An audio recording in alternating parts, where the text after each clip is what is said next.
I'm quite sure the reason why you're here right now is somehow you'd like to see an improvement on the way you're living, especially in these times of crisis. Gusto natin, kahit nasa crisis tayo, nasa pandemya, we would like to see improvement in our lifestyle. We'd like to see improvement in our family's lifestyle as well.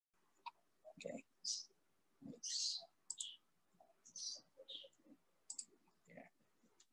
I always say that one of the best income generating assets that you can have in your portfolio are: number one, you open up a business.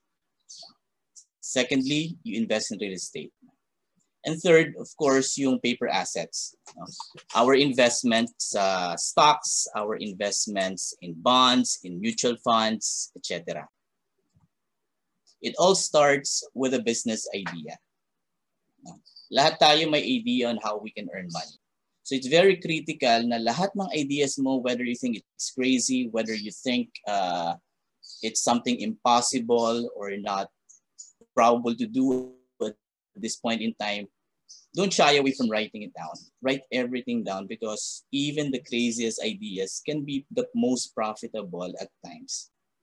If you don't know what business to put up, you first look at the problems that you can solve. All the great and successful businesses that you see around us are answers to a specific problem before, right?